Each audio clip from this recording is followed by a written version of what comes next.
Il posa son hot-dog à moitié mangé et, à 8 heures du soir, appela sa belle-sœur chez elle. « Salut, Karen. Pourrais-je parler à Terry, s'il te plaît ?» Elle ne répond pas à son téléphone. Doug, elle n'est pas là pour le moment.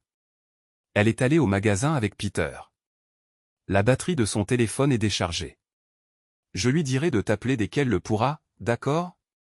Je m'inquiétais, c'est tout. Elle n'a pas appelé. Sais-tu si elle va bien? Dis-lui juste que je l'aime et que je la verrai dimanche soir. Merci. Au revoir, Doug. Je lui dirai. La sonnette retentit et il vit Madame Kittrell debout sur le porche sombre. Tu ne sais pas pour les lumières, Doug? Quelqu'un pourrait se blesser ici. Que puis-je faire pour toi? Je suis un peu occupé. J'ai besoin d'aide à la maison. Ça ne prendra pas longtemps. Elle resta là à attendre pendant qu'il soupirait, fermait sa porte à clé et la suivait de l'autre côté de la rue. Ma fenêtre ne se ferme pas et il commence à faire froid à l'intérieur. Voudrais-tu du gâteau? Je viens d'en faire un au chocolat, et je sais que tu en voudras une grosse part. Doug regarda la femme, puis sa maison vide. Pourquoi pas? Je ne dirai pas non. Le samedi matin arriva avec un « bip, bip, bip » strident, et il tendit la main pour faire taire le réveil oublié, le faisant tomber de la table de chevet sur le sol. Chaque partie de son corps le faisait souffrir. La fenêtre de Madame Kittrell s'était transformée en toilette qui fuyait, qui s'était transformée en robinet qui goûtait, qui s'était transformée en porte grinçante. Quand il rentra chez lui, il était bien après minuit, et à un moment donné, il commença à soupçonner que la femme elle-même avait besoin d'être réparée. Elle semblait suspendue à chacun de ses mots et rôdait à proximité pendant qu'il travaillait. Mince. Il essaya d'attraper le réveil sans se lever, mais il avait rebondi sous le lit et était hors de portée. Il rejeta la couverture et se laissa tomber sur le sol, rampant dans l'espace poussiéreux sous le lit. Sortant le réveil couvert de poussière, il éternua. Combien de fois avait-il demandé à Terry de passer l'aspirateur sous le lit? Il était sûr que ses allergies avaient commencé à peu près au moment où elle avait cessé de s'occuper de la maison comme avant. Doug alla à la salle de bain et sortit son vaporisateur nasal. Respirant profondément, il sentit le spray se frayer un chemin dans ses sinus en appuyant sur l'embout. Il retourna au lit vide et regarda de son côté. L'oreiller était intact. Ses voyages de fin de semaine chez sa sœur 2 fois par mois étaient devenus une habitude. Il y a 2 ans, elle n'avait jamais donné d'explication réelle quant à la raison pour laquelle son désir soudain de passer la nuit le week-end était si important, et il avait simplement cru qu'elle lui manquait de passer du temps avec sa sœur. Cependant, la situation était devenue incontrôlable, et il fallait y faire quelque chose. Doug passa la matinée à travailler à côté avec Pierce sur sa vieille voiture, puis regarda quelques matchs de football. USC écrasa une fois de plus Notre-Dame, bien que cette dernière ait mieux joué que les années précédentes. Il s'assit et réalisa qu'il n'avait rien mangé depuis le petit déjeuner. Se souvenant du gâteau au chocolat de Madame Kittrell, Doug regretta de ne pas en avoir repris une part. Cette femme connaissait vraiment bien la cuisine. Il entra dans sa propre cuisine, ouvrit le placard, prit une boîte de coquillettes et commença à faire bouillir de l'eau. Finalement, il retourna au salon, regardant la fin d'un autre match à sens unique. Il vérifia l'heure sur son téléphone et appela à nouveau Karen. Alors, passe-lui juste le téléphone. Parfois, Doug pensait que sa belle-sœur n'était pas très brillante. Elle est vraiment malade, Doug. Elle pourrait même ne pas rentrer à la maison ce soir. Si elle ne se sent pas mieux bientôt, nous l'emmènerons alors aux urgences. Mets juste le téléphone contre son oreille pour que je puisse lui parler une minute, d'accord? Il commençait à se fâcher contre sa belle-sœur, Karen. Donne-lui ce foutu téléphone, Doug. Elle dort profondément. Vraiment? Est-ce que je dois venir là-bas? Oh, non, nous allons nous occuper de tout, vraiment, ne t'inquiète pas. C'est probablement juste une intoxication alimentaire ou quelque chose comme ça. Tu verras. Appelle-moi quand elle se réveillera. Son téléphone est-il chargé? La batterie est déchargée. Il ne se recharge plus, et tu devras lui en acheter un nouveau. Écoute, mon bébé pleure, et je dois y aller, d'accord? Doug raccrocha le téléphone. Sa belle-sœur était inhabituellement brève avec lui, mais en même temps, lui aussi. Pourtant, ce n'était pas son genre. Le dimanche soir arriva, et sa femme n'était toujours pas rentrée à la maison. Doug fit un dernier appel à Karen. Qu'est-ce que tu veux dire par elle n'est pas là? Quand est-ce qu'elle est partie? Je ne me souviens pas exactement. Quelque part ce matin. Elle n'est toujours pas rentrée. J'appelle la police. Il composa le 911 et signala la disparition de sa femme, mais reçut le délai attendu. Pas assez de temps s'est écoulé, et ce n'est pas une enfant, lui dirent-ils. Tard le lundi soir, il reçut un appel l'informant que la voiture de sa femme avait été retrouvée par hasard lors d'un raid dans un atelier de démantèlement de véhicules volés juste avant que sa voiture ne soit sur le point d'être broyée. Ce qui suivit, ce furent des excuses, des accusations mutuelles et des promesses. Maintenant, elle était officiellement portée disparue. 2 détectives avaient promis de venir mardi matin, et il avait posé un jour de congé. Alfred Jones, le détective principal, jeta un coup d'œil à sa partenaire, Suzanne Phillips, puis à Doug. Quand avez-vous remarqué pour la première fois que votre femme avait disparu? Le grand détective aux cheveux noirs sortit son carnet, stylo à la main, prêt à prendre des notes. Sa partenaire, une femme rousse et mince, à peine plus petite que lui, sortit un petit enregistreur numérique et le posa sur la housse de l'ordinateur portable. Je l'ai appelée chez sa sœur vendredi soir. Karen, c'est sa sœur, m'a dit qu'elle était allée au magasin avec Peter. C'est mon beau-frère, et j'ai dit, d'accord, dites-lui simplement que je l'aime. Puis j'ai rappelé le lendemain, et Karen a dit qu'elle était malade. Doug était assis sur le canapé, les mains serrées l'une contre l'autre. Pourquoi n'avez-vous pas appelé le portable de votre femme? Le stylo se déplaçait rapidement sur la page, mais Jones gardait les yeux fixés sur le visage de l'homme. J'ai appelé, mais il n'y avait pas de réponse. Karen a dit que la batterie était déchargée et qu'ils essayaient de la recharger. Puis elle a dit qu'elle ne tenait plus la charge et qu'il fallait la remplacer. Votre femme rend-elle souvent visite à sa sœur, finit par demander la femme rousse, levant les yeux de l'écran de l'ordinateur portable. Pourquoi posez-vous toutes ces questions? Vous devriez être dehors à la chercher. Doug se leva et commença à faire les 100 pas dans la pièce. Il se dirigea vers les fenêtres de devant, regarda dans la rue, puis vers la maison de Madame Kittrell en face. Monsieur Portelli, veuillez vous asseoir. Nous la cherchons. Nous essayons simplement de comprendre les habitudes de votre femme, c'est tout. Elle observait attentivement son visage, espérant un signe, un signal, n'importe quoi. Très bien, laissez-moi réfléchir. Doug soupira. Elle y allait généralement environ 2 fois par mois, parfois plus. Je lui disais que je n'aimais pas ça, son absence constante. Mais elle m'appelait toujours, vous savez, pour me dire qu'elle était bien arrivée, et nous nous souhaitions bonne nuit. C'était la première fois qu'elle ne m'appelait pas, et maintenant vous me dites que vous avez retrouvé sa voiture? Monsieur Portelli, nous avons retrouvé la voiture de votre femme dans l'est de Los Angeles. Elle était dans une casse.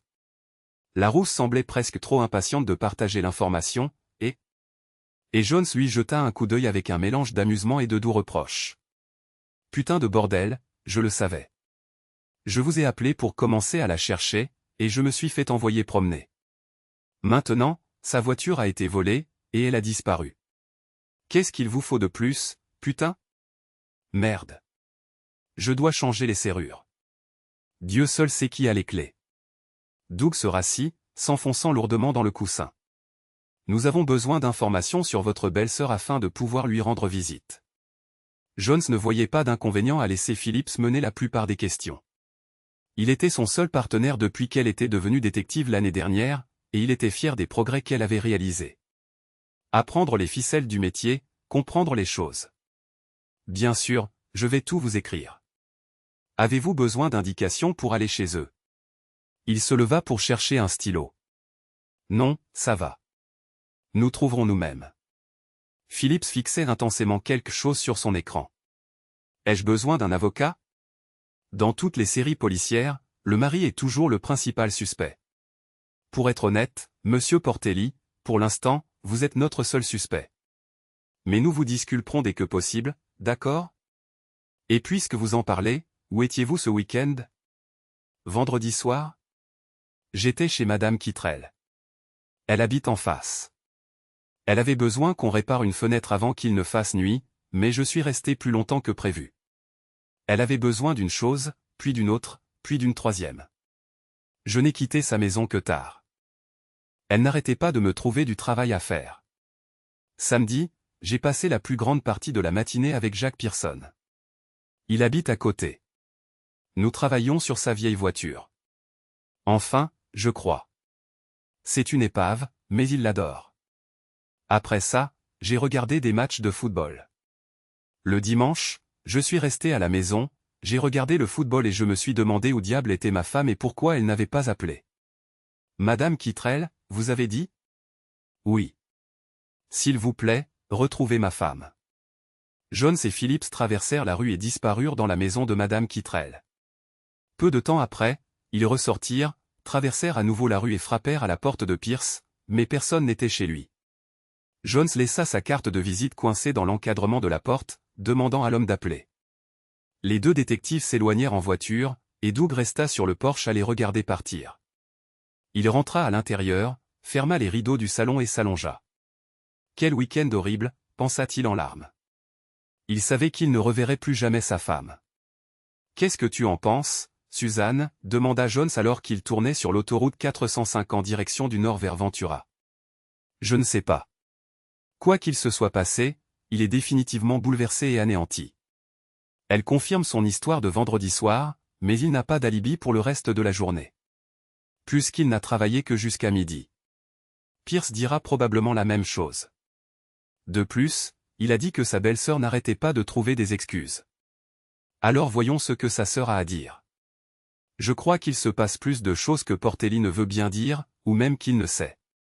La circulation sur la route avait ralenti, alors Jones décida d'emprunter la route côtière vers Ventura plutôt que de se battre pour accéder à la 101. Après 1h30, à quelques minutes près. Ils finirent par localiser la résidence en coque. Ça devient intéressant, remarqua Phillips, qui n'avait jamais fait confiance à personne d'autre qu'à son partenaire.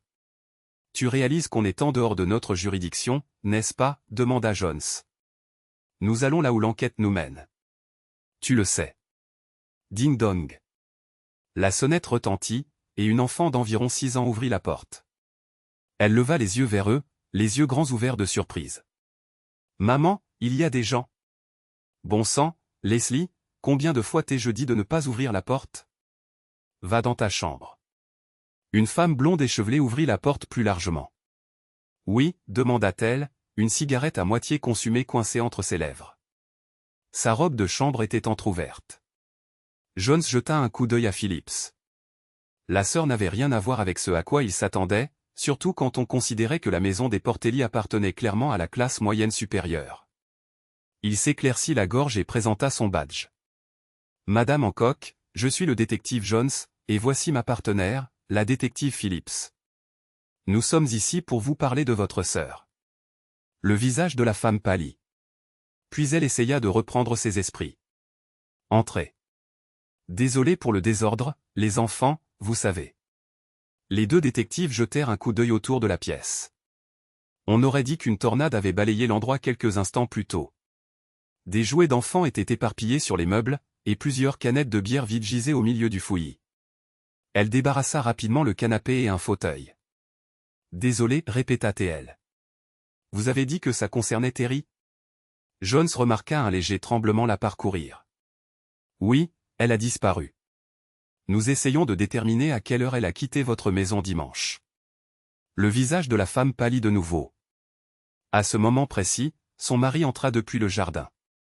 C'était un homme plus âgé, et bien qu'il semblât physiquement fort, les détectives pouvaient deviner qu'il avait eu une vie difficile. Qui êtes-vous, et qu'est-ce qui se passe ici? Demanda-t-il en posant sa bouteille de corps sur la table basse. Bonjour, monsieur Hancock. Nous sommes Jones et Phillips, Lapp, et nous enquêtons sur la disparition de votre belle-sœur. Pourquoi vous nous posez des questions? Je ne l'ai pas vue depuis au moins 1 an. Karen lui rend visite à Venise quand elles se rencontrent. Jones jeta un coup d'œil à Phillips, mais sa partenaire garda une expression neutre tout en traitant les nouvelles informations. Bon sang, pensa-t-il. Ça devient encore plus intéressant. Peut-être qu'il vaudrait mieux que nous nous asseyions tous, suggéra Jones. Je crois que ça risque de prendre un certain temps. Lorsque les détectives partirent enfin, ils emmenèrent Peter Hancock avec eux, l'ayant convaincu que, pour son propre bien, il valait mieux qu'il quitte la maison avant de faire quelque chose de pire que de jeter une lampe de table sur la télévision. Ils se tenaient debout en discutant sur la pelouse devant la maison. Monsieur Hancock, s'il vous plaît, pour votre propre bien, laissez votre femme tranquille. Nous allons fermer les yeux sur l'incident avec la télévision, mais si vous faites quoi que ce soit d'autre, vous irez en prison. Jones espérait que l'homme prendrait ses paroles au sérieux. Oh, ne vous inquiétez pas pour moi. Je divorce de cette pauvre conne. Cet adultère infidèle. Je n'arrive pas à y croire. Je l'ai sortie de cette décharge où elle travaillait de 7 heures du matin à 11 heures du soir et vivait dans un parc de caravanes. Je lui ai donné un foyer et j'ai adopté son enfant. Sa sœur adultère était serveuse chez Maria et son main jusqu'à ce qu'elle rencontre Doug par je ne sais quel miracle, et ils se sont mariés. Je pensais qu'elle avait changé de comportement vu comme il la traitait bien. Jésus-Christ. On ne peut vraiment faire confiance à personne, n'est-ce pas? Non, ça va. Je ne vais pas aller en prison à cause d'elle ou de qui que ce soit d'autre. J'y suis déjà allé, et ça n'en vaut pas la peine. Oh, mon Dieu. Et Doug? Il va craquer quand il l'apprendra. Vous allez lui dire? J'ai bien peur que oui. Voulez-vous que ce soit moi qui le lui dise? Peter Hancock semblait prêt à se rendre lui-même à Los Angeles. Non, c'est quelque chose que nous devrons faire. S'il vous plaît, ne l'appelez pas, d'accord? Nous devons voir comment il réagit à la nouvelle. Êtes-vous sûr qu'il ne sait pas ce que sa femme a fait? Vous plaisantez? Ce type vénérait le sol qu'elle foulait. Il a tout fait pour elle. Ça va le détruire. Bon, je suppose que je dois aller à la banque et m'occuper de quelques trucs. Voici notre carte, monsieur Hancock. Ne faites rien de stupide, dit Phillips. Trop tard, détective. J'ai fait ça il y a 3 ans. Mais il n'est pas trop tard pour réparer ça. Pas encore.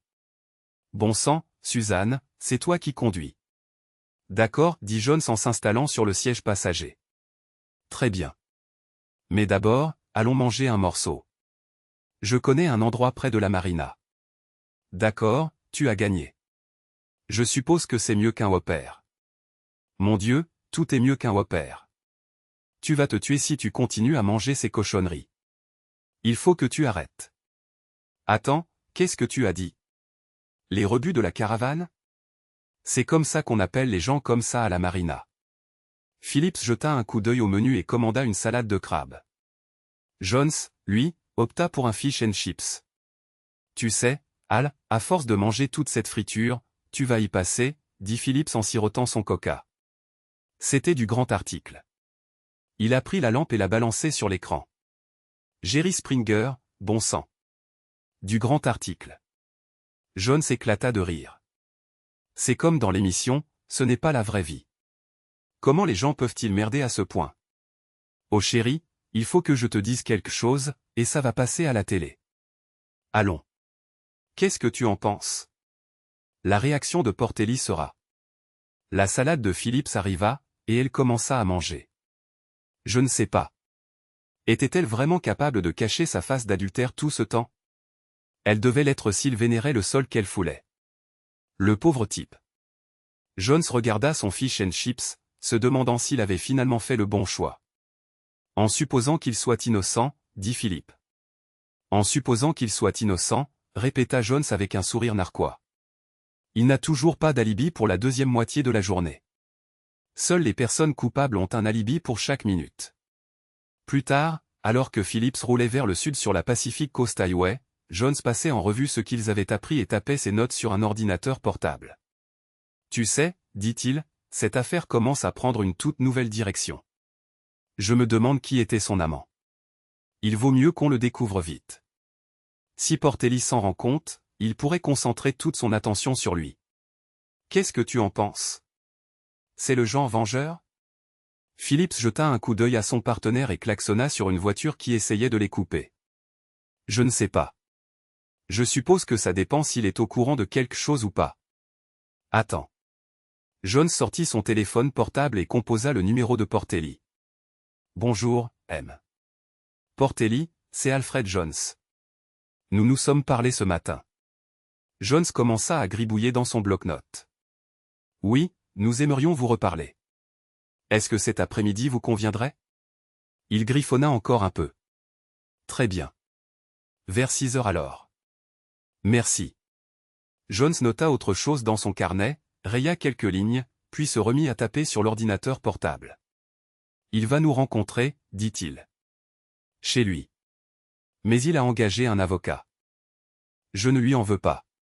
Tout ça pourrait très mal finir pour lui. Il regarda par la fenêtre l'océan, ses vagues se brisant contre la ligne de rochers formant la digue le long de la route.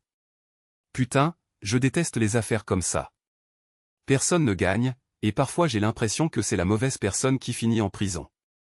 Qu'est-ce que tu veux dire, demanda-t-elle, gardant les yeux sur la route, sans prêter attention à la beauté austère et puissante de l'océan ni à la remarque inattendue de son partenaire. Disons que la femme trompe. Et qu'est-ce qui se passe ensuite? Les lois sur le divorce ruinent le mari. Même s'il est la victime. Le pauvre type pourrait perdre la moitié de tout ce qu'il possède, peut-être même la maison. S'ils ont des enfants, c'est encore pire. Je ne voudrais pas être à la place de Hancock, ça c'est sûr. Donc, tu es en train de dire que tuer une femme infidèle est une bonne solution? Jones ne répondit pas, mais un léger sourire apparut sur ses lèvres. Il y a ce qui est considéré comme légal, et puis il y a ce qui est appelé juste. Il y a ce qui est considéré comme moral, et puis il y a ce qui est appelé justice. Il était près de 6h30 quand ils revinrent à la maison de Portelli. À l'intérieur, ils furent présentés à Marcia Geffréon, l'avocate de Doug. Doug et Marcia étaient assis sur le canapé. Jones et Phillips prirent les 2 chaises restantes. Madame Geffrion prit la parole en premier, leur tendant sa carte de visite. Je suis ici pour m'assurer que les droits de Monsieur Portelli sont protégés. Avez-vous des nouvelles concernant la disparition de sa femme? C'est exactement la raison pour laquelle nous sommes de retour aujourd'hui, dit Jones, lui tendant sa propre carte. De nouvelles informations ont été mises en lumière, et nous devons. Eh bien, nous devons parler, c'est tout. Vous avez trouvé quelque chose? Vous avez trouvé. Doug se pencha en avant sur le bord du canapé, son corps orienté vers les détectives. Depuis combien de temps votre femme rend-elle visite à sa sœur seule? Phillips regarda Doug droit dans les yeux, son regard fixe et concentré. Je dirais peut-être 1 an ou 2. Peut-être plus. Je ne me souviens pas vraiment d'avant cela. Nous y allions ensemble avant, mais ensuite elle a dit qu'elle voulait passer du temps avec sa sœur. C'est comme ça qu'elle l'a formulé. Qu'est-ce que ça a à voir avec quoi que ce soit? Eh bien, laissez-moi commencer par le début. Il semble que votre femme et sa sœur avaient, si ce n'est des liaisons, du moins des rendez-vous avec des amants le week-end. Et elles se couvraient mutuellement. Quoi? Doug sauta du canapé comme une navette spatiale au décollage. Qu'est-ce que vous racontez? Veuillez vous asseoir, dit Jones, se levant à son tour. Doug recommença à faire les 100 pas dans la pièce. Toujours la même chose. Elle m'a trompé. Il doit y avoir une erreur. Pas Materi. Il s'effondra sur le canapé, enfouissant son visage dans ses mains. Votre femme utilisait sa sœur comme couverture pour sa ou ses liaisons, et sa sœur faisait de même pour ses propres rendez-vous. Son mari n'en avait aucune idée. Pas avant qu'on débarque chez eux aujourd'hui. Jones se rassit. Oh mon Dieu, j'avais oublié Peter. Comment prend-il la chose? Il a quitté sa femme et prévoit d'entamer une procédure de divorce. Je crois. Pour l'instant, nous sommes plus préoccupés par vous. Que entendez-vous par à titre de couverture? Doug fixa sa photo de mariage accrochée au mur. Quand votre femme disait qu'elle était avec sa sœur, elle était en réalité avec son amant, et sa sœur faisait de même. Tout fonctionnait jusqu'à la disparition de votre femme, répondit Phillips. Mais vous ne savez toujours pas où est ma femme. Sa voix trembla, le poids des paroles du détective s'abattant lourdement sur son cœur. D'après ce que Jones et Phillips avaient pu déduire, détective, y a-t-il autre chose que vous puissiez me dire qui ne me brisera pas le cœur? Jones jeta un coup d'œil à son partenaire. Je suis désolé, monsieur Portelli. C'est tout ce que nous avons pour l'instant. Vous avez nos cartes. Si quoi que ce soit survient, ou si vous avez des nouvelles de votre femme, veuillez nous en informer. Nous resterons en contact. Les détectives se levèrent pour partir, mais Doug resta assis, tandis que Marcia et Jeffrey les escortèrent jusqu'à la porte et attendirent qu'ils s'éloignent en voiture. « Que allez-vous faire » demanda-t-elle. L'homme semblait complètement épuisé. « Honnêtement, je ne sais pas. » Il tenta de se lever. « Voulez-vous un café ou autre chose ?»« Non, merci. Je dois aller consigner tout ça. » Ils ne sont pas les seuls à pouvoir enregistrer les conversations. Marcia tapota sa poche et essaya de sourire. Ne vous inquiétez pas. J'espère qu'ils retrouveront bientôt votre femme et qu'elle vous expliquera tout. Absolument tout. Faites-moi savoir si vous décidez de divorcer. J'organiserai une réunion avec John Stevens. Je vous tiendrai au courant. Mon Dieu, je ne mérite pas ça. Il se mit à pleurer, honteux de son effondrement émotionnel devant elle. Je ne sais tout simplement pas. Bon sang, je vais probablement devoir le faire. Je ne peux pas oublier ce qu'elle a fait. Merci d'être là. Marcia s'en alla, et une fois que sa voiture se fut suffisamment éloignée dans la rue, Doug éteignit la lumière du porche et alla se coucher. Sa vie avait été complètement bouleversée. Il se demanda ce qu'il ferait si sa femme apparaissait soudainement et commençait à implorer son pardon. Il n'y avait aucune chance que cela arrive. Doug prit le reste de la semaine et resta chez lui. Jones avait placé des agents en voiture banalisée pour le surveiller, mais ils n'observèrent rien d'inhabituel à la résidence Portelli. Pas même une livraison de pizza, bien qu'un camion d'une pépinière ait livré cette citronnier à la maison d'en face. À l'intérieur, Doug errait dans la maison, s'arrêtant parfois pour contempler leurs photos de mariage accrochées au mur. Terry avait l'air si pure et innocente dans sa longue robe blanche, et lui si radieusement heureux dans son smoking bleu foncé. Il toucha le cadre, traçant son bord du doigt. Une seule larme glissa lentement sur sa joue et s'attarda un instant avant de tomber sur le sol. « Oh, Terry, comment as-tu pu ?» Il appuya son front contre le mur, sa paume reposant sur le plâtre. Il tendit la main, décrocha la photo du mur et la brisa avec son talon. L'appel téléphonique de Pierce au détective mardi avait fourni à Doug un alibi pour samedi, et bien que ni Jones ni Phillips n'aient trouvé d'autres suspects, Portelli n'était plus considéré comme une personne d'intérêt. Au début, il appelait Jones tous les jours, parfois 2 fois par jour, mais avec le temps, les appels diminuèrent à 1 fois par jour, puis finalement à 1 fois par semaine. Et puis finalement, Phillips découvrit quelque chose et convoqua immédiatement Jones. Jones contourna son bureau et s'approcha d'elle. « Qu'avez-vous ? » ?»« Regardez, j'étais en train d'examiner les rapports de tous les hommes disparus à peu près au même moment que la femme de ce type. Et ceci est apparu. Regardez ça. Le type s'appelle Timothy Ritchie. Il a disparu à peu près en même temps que Terry Portelli. Personne ne l'a vraiment cherché parce que c'était un étudiant et qu'il s'est juste volatilisé. Laissez-moi voir ça. » Jones prit les papiers et s'installa à son bureau pour les lire rapidement. Vous pourriez tenir quelque chose. Où ont-ils trouvé sa voiture? C'est ça le truc. Elle était là depuis le début. Le propriétaire a appelé la police parce qu'il était inquiet des loyers impayés. Il est entré dans l'appartement et a remarqué une forte odeur. Un corps, demanda-t-il. Non, de la nourriture avariée. Des moisissures typiques et quelques mégots de cigarettes. C'est alors qu'il a appelé la police. Mais personne n'a fait le rapprochement. Elle était excitée. C'était la première piste sérieuse dans une affaire par ailleurs embrouillée. Quel est le lien? Ils vivaient à Santa Monica. Ils ont trouvé quelques photos dans l'appartement qui ont ensuite paru familières à quelqu'un là-bas et ont soulevé des soupçons. Et ensuite? Ne riez pas. Un officier nommé Clarence Peabody nous a appelés et nous a transmis le rapport complet. On va faire un tour? Bien sûr. Laissez-moi prendre ma veste. L'enquête sur les lieux a rapidement révélé que Terry Portelli était une visiteuse fréquente de l'appartement de Timothy Ritchie. Jones commença à se demander si cette femme passait du temps chez elle avec son mari. Elle trompait vraiment ce pauvre type.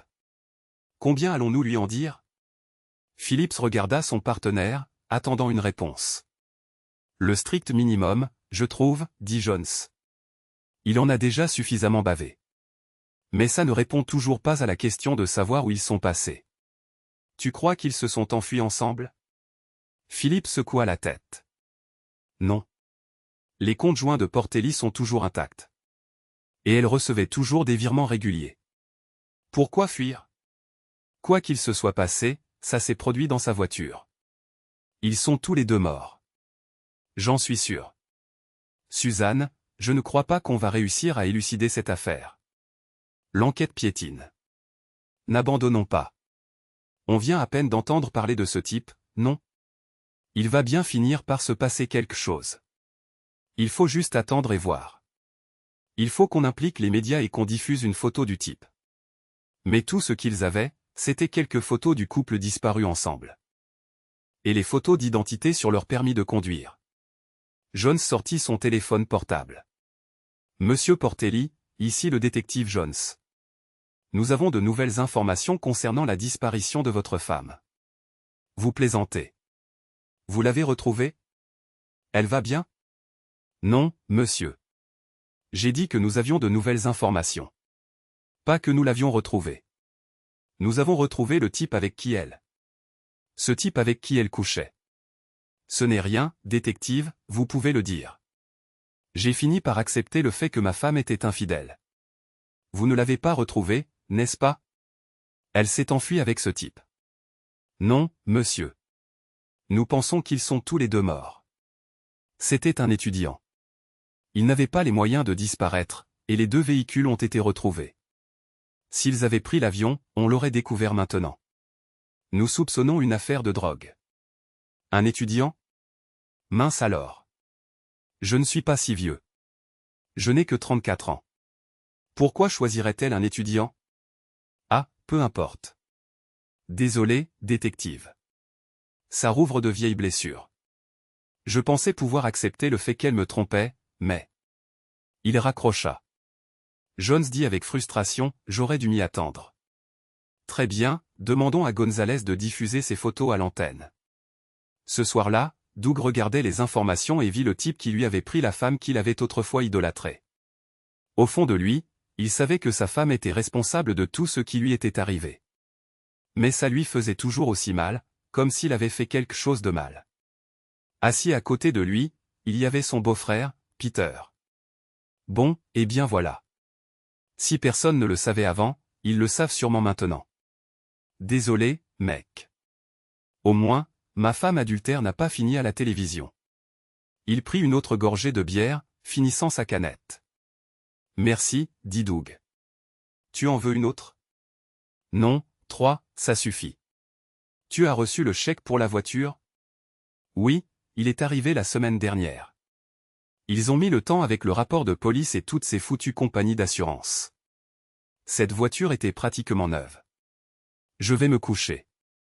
Peter se leva, déboutonna sa chemise et se dirigea vers la chambre d'amis. À demain, alors, dit Doug, en se retournant vers la télévision. Il changea de chaîne juste à temps pour voir une autre photo de sa femme et de son amant clignoter à l'écran. Il éteignit la télévision et alla se coucher lui aussi, maudissant la femme qu'il avait juré d'aimer il y a quelques années à peine. Maintenant, toute la ville savait ce qu'elle lui avait fait. Suzanne leva les yeux quand elle se pencha vers ses lèvres. Elle voulait l'embrasser, ressentir le plaisir sensuel de sa bouche, de ses mains, de son cœur, de son corps puissant. Elle réalisa que le bon sens l'avait abandonnée dès l'instant où elle avait accepté son contact. Lentement, il effleura ses lèvres des siennes, doucement, tendrement, d'un coin à l'autre. Le contact n'était qu'un murmure de chaleur humide qui s'intensifiait en elle. Suzanne ferma les yeux et pensa qu'elle allait mourir de plaisir. La sensation la traversa d'une vague de chaleur, la laissant tremblante comme les vagues sur le rivage. Elle brûlait de désir et en voulait plus. Elle ouvrit les yeux et le regarda. Il l'embrassa à nouveau, son regard envoyant un message sans équivoque. Suzanne entr'ouvrit les lèvres, prête à recevoir tout ce qu'il avait à offrir. Elle abandonna toute prudence et toutes les dures leçons que la vie lui avait enseignées. Elle se rendit volontiers à l'étreinte de son partenaire, posant sa joue contre la courbe de son cou et enlaçant ses épaules. « Je ne vais nulle part, » dit Al, en fermant ses yeux. Elle respira son parfum. Il effleura ses lèvres le long de son menton, puis embrassa son cou avec une chaleur qui lui donna des frissons. Elle agrippa son dos, submergée par le confort et l'intensité de son étreinte. Leur baiser s'approfondit, rempli d'un mélange de danger, de chaleur, de liberté et de quelque chose qui ressemblait à de l'amour. Il la regarda dans les yeux, puis posa doucement sa tête contre sa poitrine. Le contact de Suzanne fit frissonner Al. Chaque baiser devenait plus intense, plus urgent, mais toujours tendre. Sa main descendit lentement le long de son flanc, traçant les contours de sa silhouette, s'arrêtant seulement pour la rapprocher, comme pour retenir un moment que ni l'un ni l'autre ne voulait voir finir. Ses doigts se mouvaient avec douceur, l'explorant d'une grâce aguicheuse, tandis que son baiser s'intensifiait, sa langue dansant tendrement avec la sienne. Une vague de plaisir la submergea, faisant brûler sa peau d'impatience. Elle se pressa davantage contre lui, sa jambe frôlant la tension qui irradiait de son corps. Elle retira ses lèvres, haletante, comme sur le point de s'écrier. Mais alors, son toucher se transforma, ralentissant, la ramenant à la réalité. Et dans cette pause, quelque chose de plus profond s'embrasa entre eux. Une connexion silencieuse, électrique et bouleversante. Il la serra fort, comme s'ils voulaient mémoriser la façon dont leur cœur battait à l'unisson. Ils bougèrent ensemble dans un rythme parfait, leurs âmes s'enlaçant dans un instant d'une telle intensité qu'ils semblaient résonner bien au-delà des murs qui les entouraient. Suzanne était allongée dans son lit, les mains jointes autour de sa tête, fixant le plafond faiblement éclairé de la chambre. Avait-il déjà résolu l'affaire et l'avait-il simplement gardée pour lui? Cette possibilité l'amenait à se demander s'il avait déjà pris des décisions similaires de justicier par le passé. Devait-elle prudemment commencer à rouvrir des affaires non résolues pendant son temps libre? Elle jeta un coup d'œil à son amant, qui était allongé sur le côté, ronflant doucement. Rien que la semaine passée, elle avait déjà violé suffisamment de règlements pour compromettre sa carrière. Était-ce simplement une transgression de plus? Elle tendit sa main gauche et le toucha. Même immobile, sa force l'étonnait. Sa capacité à lui procurer du plaisir pendant leurs ébats amoureux était tout simplement extraordinaire. Le soir suivant, on frappa à la porte avec une détermination certaine. Et quand Doug ouvrit, Madame Kittrell entra, portant une grande poêle couverte et un pichet de limonade. « Bonsoir, Doug. Comment allez-vous aujourd'hui? J'imagine aussi bien qu'on peut l'espérer, madame. Waouh! Ça sent merveilleusement bon. Qu'est-ce que vous m'avez apporté? » Il prit le pichet et la suivit dans la cuisine. « Merci, dit-elle. Combien de fois vous ai-je demandé de m'appeler Chantelle, mon chéri? » Bien que Doug l'ait toujours perçue comme la femme plus âgée qui habitait en face, elle n'avait qu'une quarantaine d'années, et il l'appréciait. « Je vous ai apporté des lasagnes ce soir. J'espère que vous aimez la cuisine italienne. »« J'aime. J'aime tout ce que vous cuisinez, Madame Kittrell. Je veux dire, Chantelle. Vous êtes une cuisinière fantastique. Oh, Doug, vous avez juste faim. C'est votre estomac qui parle. Je me demandais, commença-t-il, aimeriez-vous dîner avec moi demain ou après-demain? En guise de remerciement? Si cela vous intéresse, bien sûr. Bien sûr, Doug. Demain serait parfait. Dînons à 7 heures, si vous voulez. Oui, madame. Je veux dire, Chantelle. Ce serait merveilleux. Aimeriez-vous rester dîner avec moi? Maintenant, Doug la regardait différemment. Elle n'avait que quelques années de plus que lui, et il commençait à remarquer à quel point elle prenait soin d'elle. De plus, sa femme infidèle était partie. Chantelle maintint une conversation enjouée, entendant toujours la déception dans la voix de Doug alors qu'il parlait, pendant le dîner, de tout sauf de sa femme disparue. Demain, décida-t-elle, il passerait une merveilleuse soirée. Un dîner dans un bon restaurant et un dessert dans sa chambre. Elle lui sourit, se demandant s'il avait la moindre idée de ce qu'elle avait prévu pour cette soirée. En rentrant chez elle, elle fit le tour pour aller dans le jardin et regarder sa petite orangeraie. Creuser un trou assez profond pour le premier arbre avait été difficile, mais après cela, tout était devenu beaucoup plus facile. Doug avait été si inconscient. Tout ce dont il avait vraiment besoin, c'était un peu d'aide d'un ange gardien. Quand la vie te donne des citrons, gloussa-t-elle, fais de la limonade.